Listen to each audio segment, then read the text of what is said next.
Evidence suggests Russia is planning the biggest war in Europe since 1945, Prime Minister Boris Johnson has told the BBC. Here's a summary of the article.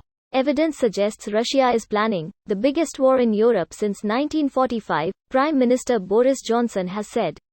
He told the BBC's Sophie Raworth in an interview, "All the signs are that the plan has already in some senses begun.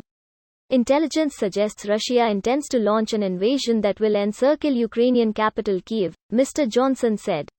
The Prime Minister was speaking from Munich, where world leaders are meeting for an annual security conference.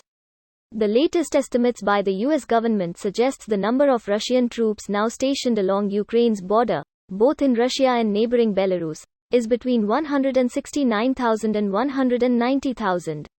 Western officials have warned in recent weeks that Russia could be preparing to invade at any time, but Russia has denied the claims, saying troops are conducting military exercises in the region. Mr. Johnson was speaking after meeting with Western leaders and the Ukrainian President Volodymyr Zelensky. This post received a score of 59,000, with an upvote ratio of 80%. Here are the top comments in response to this article.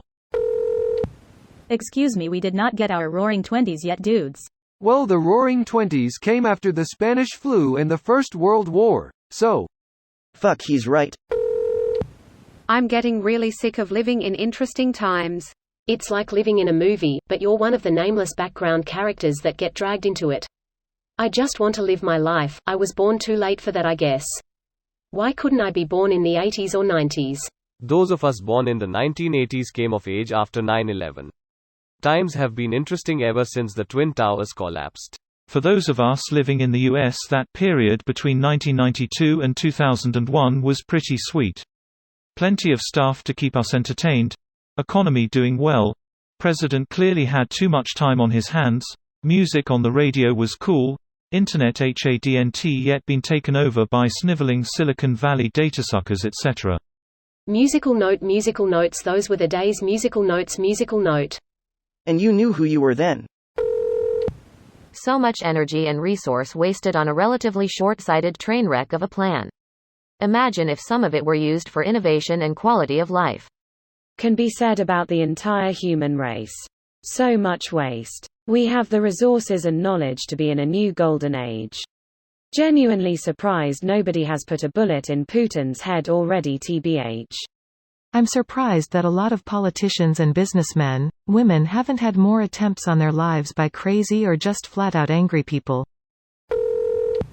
A pandemic wasn't enough? Can we just not? If my history serves, pandemics and wars tend to be great friends.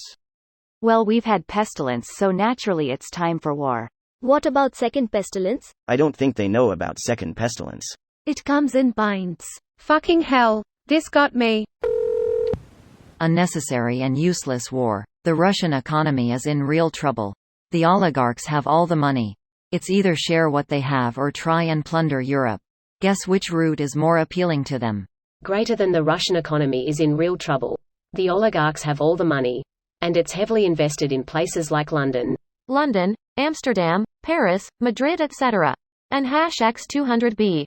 These are mostly Western countries. I wonder if we would see any fighting over here, or if the theater would be Central Europe yet again. Sorry, Poland. Poland really has had it rough for the last few centuries. Someone made a book about it, called God's Playground. Another book worth checking out is Prisoner of Geography. This is a fantastic book, and it really highlights how geography affects the global stage. Everyone loves to talk about how much England being an island benefits them, but there's also victims who just get fucked. This video was automatically created by Reddit to speech. The article and comments in this video were selected from Reddit according to their upvotes, and any paraphrasing was performed by smmry.com, without any human intervention.